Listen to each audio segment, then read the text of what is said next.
கிருஷ்ணனுக்கும் நண்பர்கள் பட்டாளம் சூழ முருகன் கோவிலில் நல்லபடியாக திருமணம் நடந்தேறியது. பல எதிர்ப்புகளுக்கிடையில் அவர்களுடைய 5 வருட காதல் இன்று திருமணத்தில் முடிந்திருக்கிறது. மாயா 1ஆம் ஆண்டு படிக்கும் பொழுது கிருஷ்ணன் 3ஆம் ஆண்டு படித்துக் கொண்டிருந்தான். மாயாவை பார்த்தவுடனேயே காதல். 6 மாதம் அவள் பின்னாடி சுற்றி எப்படியோ ஒரு வழியாக அவள் மனதில் இடம் பிடித்தான். அவர்களுடைய காதல் கதை அந்த கல்லூரியின் மூலை முடுக்கு கூட அறியும். அந்த அளவிற்கு இணை பிரியா காதலர்களாக வலம் வந்தார்கள். மாயாவிற்கு பெற்றோர் கிடையாது. சிறு வயதிலேயே பெற்றோரை இழந்தவளுக்கு அவருடைய அத்தை தான் அடைக்கலம் கொடுத்தார். தம்பி மகள் என்பதற்காக மட்டுமல்லாமல் அவளுக்காக அவள் பெற்றோர் விட்டு சென்ற சொத்துக்களை எப்படியாவது தன் மகனுக்கு போய் சேர வேண்டும் என்பதற்காகவே அவளை தன்னுடன் வைத்துக் கொண்டார். கிருஷ்ணனின் வீட்டில் இவளை போல் பெரிதாக வசதி இல்லை என்றாலும் அவனுக்கு எந்த கஷ்டமும் தெரியாத வகையில் அவனை நன்றாக வளர்த்தாளாக்கி இருந்தனர். இவர்களுடைய காதல் வீட்டிற்கு தெரிய வரும் பொழுது மாயாவின் அத்தை இவர்கள் திருமணத்திற்கு ஒப்புக்கொள்ளவில்லை. ஆனால் கிருஷ்ணனின் பெற்றோரோ அவளை தங்கள் வீட்டு பெண்ணாகவே ஏற்றுக்கொண்டார்கள்.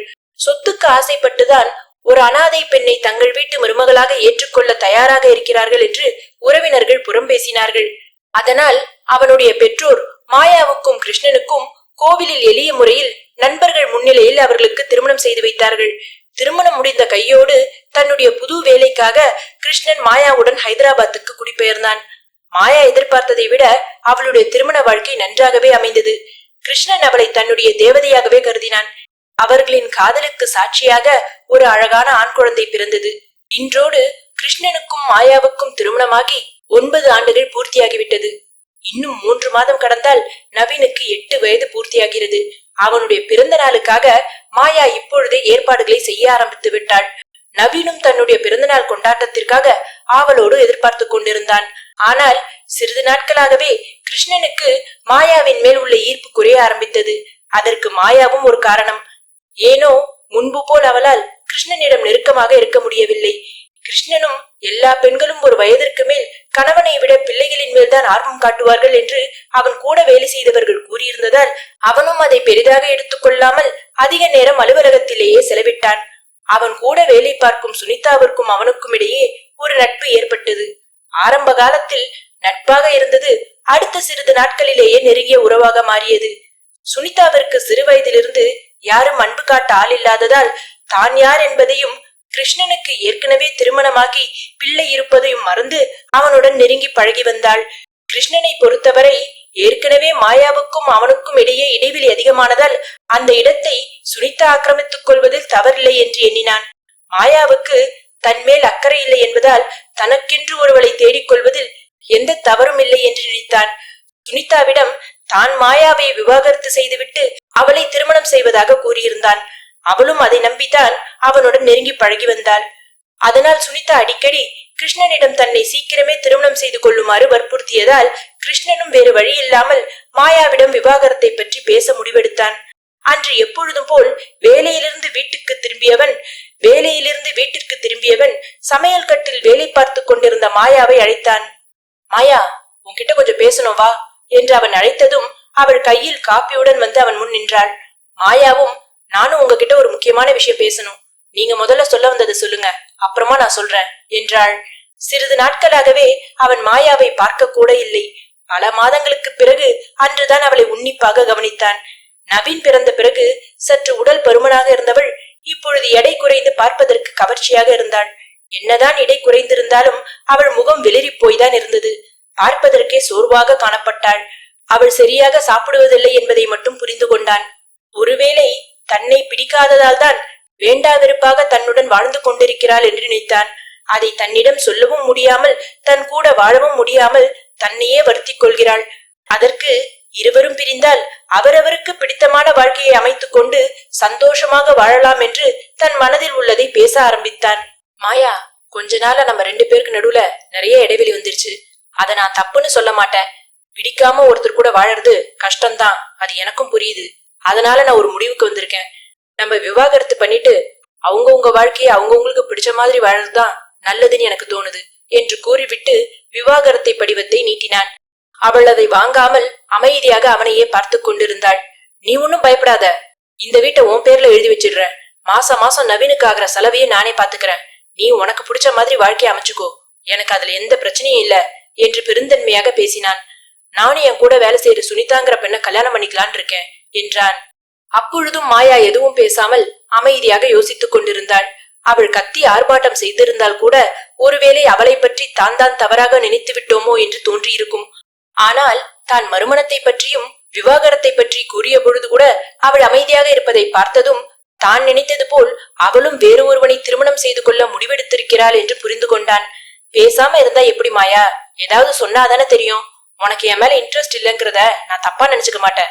நம்ம எல்லாம் சாதாரண மனுஷங்க தான். அவங்கவுங்களுக்கு பிடிச்ச மாதிரி வாழ்க்கை அமைச்சுக்கிறதுல என்ன தப்பு இருக்கு சொல்லு என்று அவன் பேசிக்கொண்டே போக மாயா அவனை இடைமறைத்து, சரிங்க, நான் விவாகரத்து பேப்பர்ல கையெழுத்து போடுறேன். ஆனா ஒரு கண்டிஷன், 6 மாசம் நான் சொல்றபடி நீங்க நடந்துக்கணும். என்னை காதலிக்கும் போதும் சரி, கல்யாணம் ஆன புதுசுலயும் சரி, என்னை எப்படி காதலிச்சீங்களோ அதே மாதிரி என்னை இப்பயும் காதலிக்கணும். அதுல ஒரு குறையும் இருக்கக்கூடாது. அதே மாதிரி நவீனுக்கு தேவையான எல்லாத்தையும் நீங்க தான் பாத்துக்கணும். நான் எதுவும் செய்ய மாட்டேன். இத நீங்க 6 மாசம் பண்ணீங்கன்னா நீங்க கேக்குற இடத்துல கையெழுத்து போடுறேன். அதுவும் இல்லாம இந்த வீடு, ஜீவனாம்சம் எதுவும் எனக்கு வேணாம் என்றாள். கிருஷ்ணன் சிறிது நேரம் யோசித்தான்.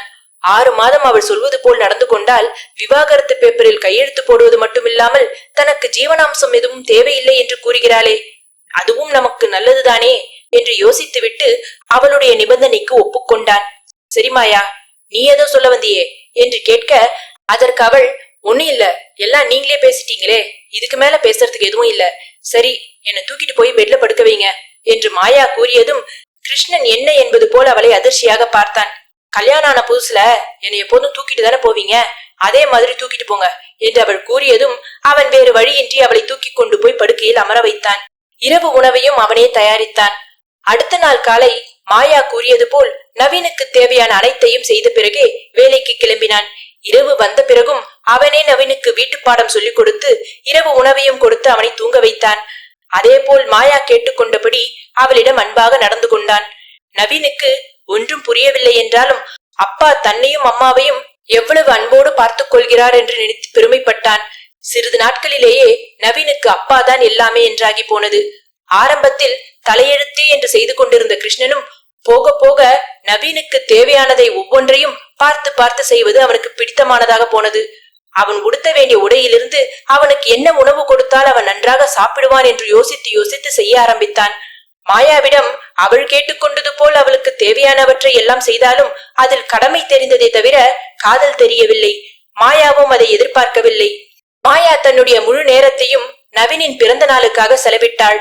தினமும் கிருஷ்ணன் வேலைக்கு கிளம்பியவுடன் நவீனுக்கு பிடித்தமான பொம்மைகளையும் தேவையான பொருட்களையும் சேகரிக்க ஆரம்பித்தாள். இப்படியே நாட்கள் நகர்ந்து கொண்டிருந்தது. அன்று நவீனின் பிறந்த நாளை கோலாகலமாக கொண்டாடினார்கள். உறவினர்கள், நண்பர்கள், அக்கம் பக்கத்தினர் என்று அனைவரும் வந்திருந்தார்கள். பிறந்த நாளுக்கு இவ்வளவு செலவு செய்திருக்கிறார்களே என்று அனைவரும் வியந்து போனார்கள். கிருஷ்ணனுக்கு அது புதிதாக இருந்தாலும் மாயா கேட்டுக்கொண்டதால் வேறு வழியின்றி நவீனின் பிறந்த நாளை கொண்டாடுவதற்காக ஒரு மண்டபத்தையே ஏற்பாடு செய்திருந்தான். நவீன் தன் தந்தை தனக்காக ஏற்பாடு செய்திருந்த பிறந்த நாள் விழாவை பார்த்து தந்தையின் அன்பில் திக்குமுக்காடி போனான். கிருஷ்ணனுக்கு சுனிதாவின் மேல் இருந்த ஆர்வம் குறைய ஆரம்பித்தது. மாயாவை விவாகரத்து செய்வதில் அவன் மனம் சஞ்சலப்பட்டது. மாயாவுக்கு தன் கூட வாழ விருப்பமில்லை என்றாலும் நவீனை தன்னுடன் வைத்துக் கொள்ள முடிவு செய்தான். அதனால் சுனிதாவிடம் தான் மாயாவை விவாகரத்து செய்தாலும் அவளை திருமணம் செய்து கொள்ள முடியாது என்று முடிவாக கூறினான். அதை கேட்ட சுனிதா முதலில் மனம் நொறுங்கி போனாலும் அவன் தன்னை ஏமாற்றாமல் வெளிப்படையாக உண்மையை கூறியது அவளுக்கு பிடித்திருந்தது. அதுவும் இல்லாமல் தன்னை திருமணம் செய்து கொள்ள விருப்பமில்லாதவரை கட்டாயப்படுத்துவதில் எந்த பிரயோஜனமும் இல்லை என்று சுனிதா உணர்ந்திருந்தாள். அன்று கிருஷ்ணன் எப்படியாவது மாயாவை சமாதானப்படுத்தி பழையபடி அவளுடன் நல்லபடியாக குடும்பம் நடத்த வேண்டும் என்று ஆசையோடு வீட்டிற்கு வந்தான். ஆனால் நவீன் மாயாவை கட்டிக்கொண்டு அழுது கொண்டிருந்தான். அதை பார்த்ததும் கிருஷ்ணனுக்கு ஒன்றும் புரியவில்லை. ஓடிச் சென்று மாயாவை எழுப்பினான். அவள் எந்த சலனமும் இல்லாமல் அசைவற்று இருந்தாள். அவள் பக்கத்தில் ஒரு கடிதம் இருந்தது. கிருஷ்ணன் நடுக்கத்துடன் அதை எடுத்து படித்தான். இந்த லெட்டரை படிச்சுக்கிட்டு இருக்கீங்கன்னா நீங்க ஆசைப்பட்ட விவாகரத்து உங்களுக்கு கிடைச்சிட்டுதான் அர்த்தம். இந்த 6 மாசம் நான் முடிவு பண்ணதில்ல, கடவுள் எனக்கு கொடுத்த கெடு. என் பிரிவு உங்களை பெருசா பாதிக்காதுங்கிறதே என் மனசுக்கு ஆறுதலா தான் இருக்கு. எனக்கு கேன்சர்னு உண்மையை சொல்லியிருந்தா என் மேல பரிதாபப்பட்டு அன்பு காட்டி இருப்பீங்க. எனக்கு பச்சாதாபத்துல வர அன்பை விட கடமையேன்னு நீங்க காட்டுற அன்பு எவ்வளவோ மேல்னு தோணுச்சு. இந்த 6 மாசம் உங்களை நான் இதெல்லாம் செய்ய சொன்னதுக்கு என்னோட சுயநலமும் ஒரு காரணம். என்ன மாதிரி என் குழந்தைய அனாதாயிடக்கூடாதுங்கிறதுக்காக தான் நான் இருக்கும் போதே அவனை வளர்க்குற பொறுப்பை உங்ககிட்ட ஒப்படைச்சேன். தாய்க்கு இருக்கிற அதே உரிமையும் கடமையும் தந்தைக்கும் இருக்கு. அது சில ஆம்பளைங்க மறந்துடுறீங்க. நவீனுக்கு ஒரு தந்தையா மட்டும் இல்லாம தாயாவும் இருப்பீங்கன்னு நம்புறேன். அவன் உங்க மேல உயிரியே வச்சிருக்கான். அவன் நம்பிக்கைய காப்பாத்துவீங்கன்னு நம்புறேன். வருங்காலத்துல ஒரு நல்ல கணவனாகவும் நல்ல தந்தையாகவும் இருக்க என்னுடைய வாழ்த்துக்கள். இப்படிக்கு உங்கள் மாயா கிருஷ்ணன் என்று கையெழுத்திட்டு முடித்திருந்தாள். அதில் குறிப்பிட்டிருந்த தேதியை பார்த்தவுடன் கிருஷ்ணனுக்கு இதயமே வெடித்து விடுவது போல் இருந்தது. அன்றுதான் அவன் மாயாவிடம் விவாகரத்தை பற்றி பேசியது.